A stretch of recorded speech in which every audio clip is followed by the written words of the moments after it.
Hello, and welcome to Catch the Vibe with Simone. For today's episode, I wanted to talk about being a Black woman in corporate. So, I'm a manager over 5 stores, and I'm also the region safety champ, which means I have to make sure guidelines, policies, rules, and regulations are followed. And if they're not followed, then our next steps is how can we incorporate the policies and regulations into a teaching moment so that no one can get hurt because we always want our people to leave how they came in with 10 fingers, 10 toes, if that is how you came in. Um, and so it was just brought to my attention today. My work was just like, well, you're a Black woman. I would think you'd want to look out for your own people. And I was taken back by that because for me, it's like I'm always down for my people. I'm always going to look out for my people because, we have a hard enough time as it is. But then it's almost like, I don't know how to put it, like you get taken advantage of a bit. Because I'm Black, you're Black, you scratch my back, I scratch your back. And it's like, that's not how it's supposed to be because if you were in a predominantly white establishment or you had a white boss, um, would you give him or her the same type of attitude or the same type of problems that you're giving me? And it just became so much. It gets to the point where you're thinking like, do y'all like not respect me or because I'm a very chill boss. I'm a person that likes to give chances. I'm not very stern because I remember having bosses that I didn't like and I didn't get along with, and we couldn't coexist because I was the type of person I would go above and beyond for my job to the point where I would make myself sick. Like I could go on and on and on, and then the day that I take a vacation, let's say I took a vacation, and this has happened, true story. Um, I took a vacation as my sister's graduation and I was fine going to the destination, but as soon as we got to the destination, I went to sleep the first night, I was feeling fine. The next morning, however, I woke up severely ill. I didn't know what was going on.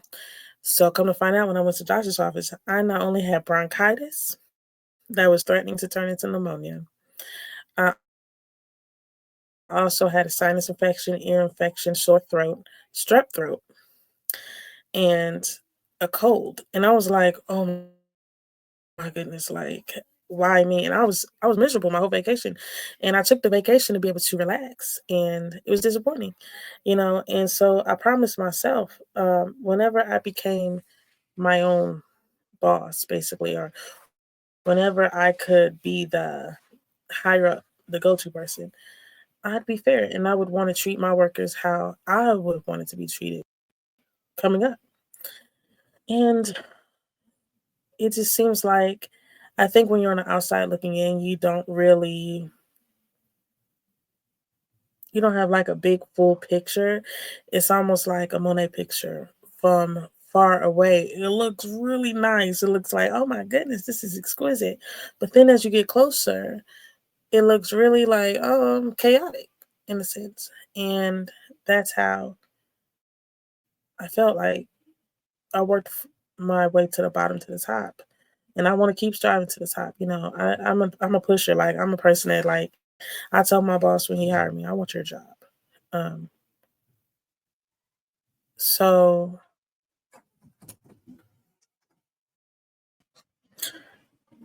But yeah, I'm just a person that when I strive, I told my boss, I want your job. I always strive to do more.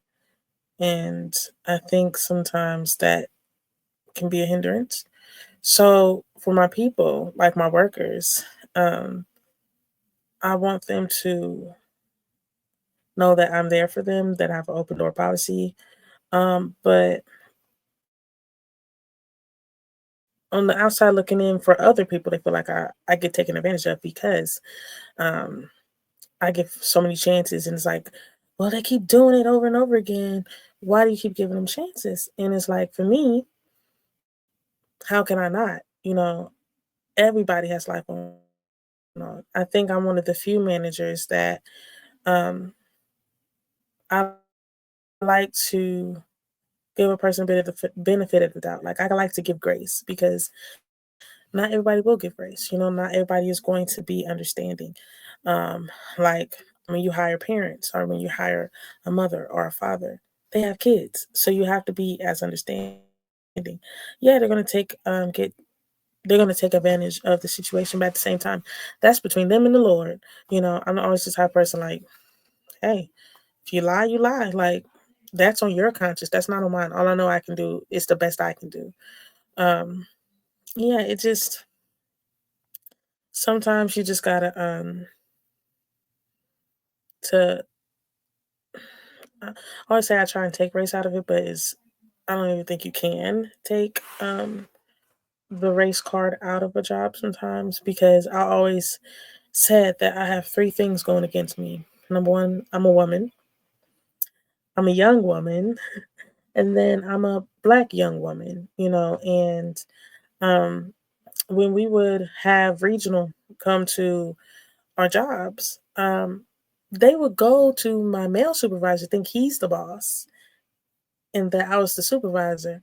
And I would have to feel like I had to assert my authority and be like, no, I'm actually the boss. How are you? I have to have the former handshake. I would have to be the one to be like, this is how it goes. This is, how we train. This is how we do things over here. It got to a point where it's kind of like, dang, like, when is it going to be that they do see me as the boss? Like, I think it's just not enough anymore. You know, I feel like sometimes as well, like, and it's not even just being a black woman in a corporate world, it's just being a young woman as well and having a high position. Um, that it gets to the point where it's just like, will you guys ever kind of I don't know how to put it in words. Like, would y'all ever respect me as if you were a man? And I sometimes I feel like the answer is no. Like, women have to push themselves 10 times as harder to get seen, heard, and respected. Period. You know, my boss, he's a black man, and um, for him, he says he has the same issues, but he agrees that I probably have it a bit more harder because I am young and I'm a black woman, and it can just be very tiresome.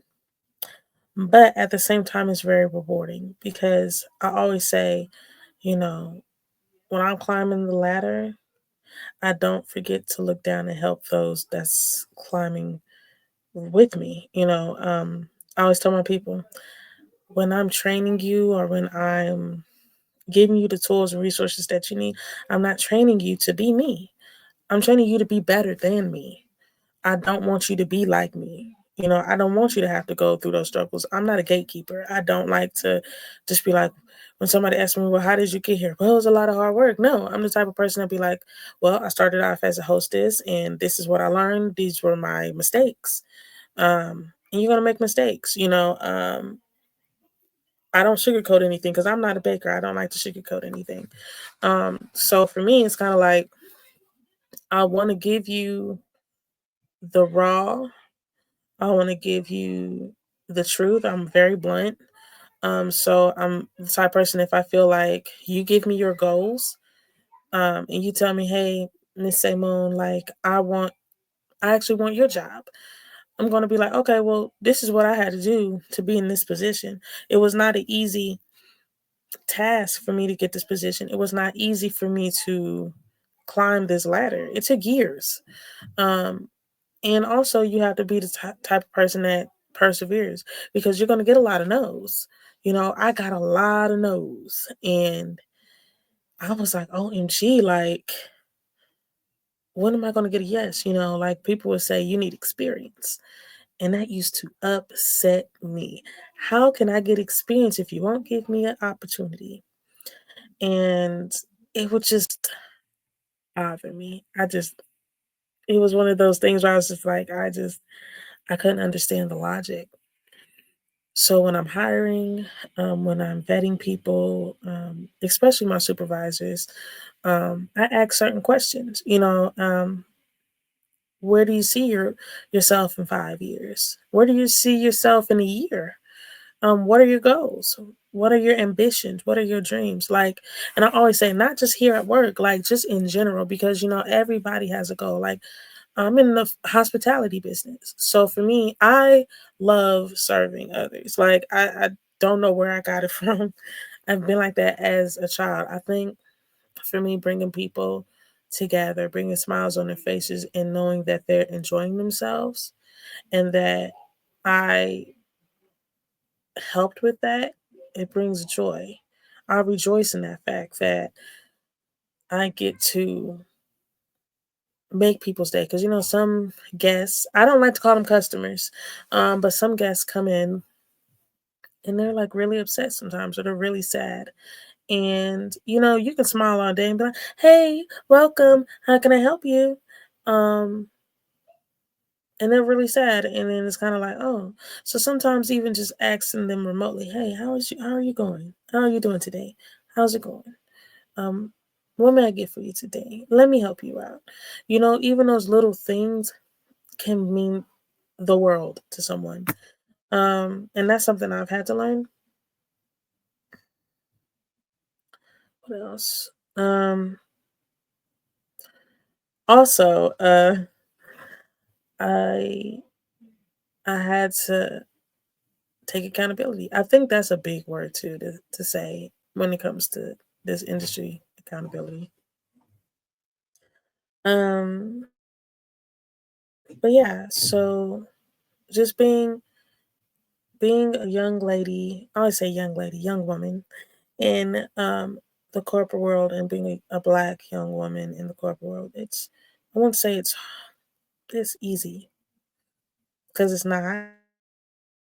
It's one of those things where I had to develop tough skin. I had to be the type of person, like, to not take things so personal.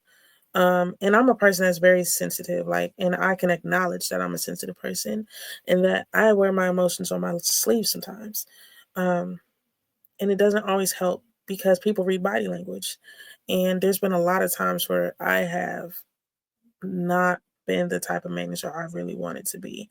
And where I have had to say when I'm wrong, and I've had to go to others for help. And that is okay.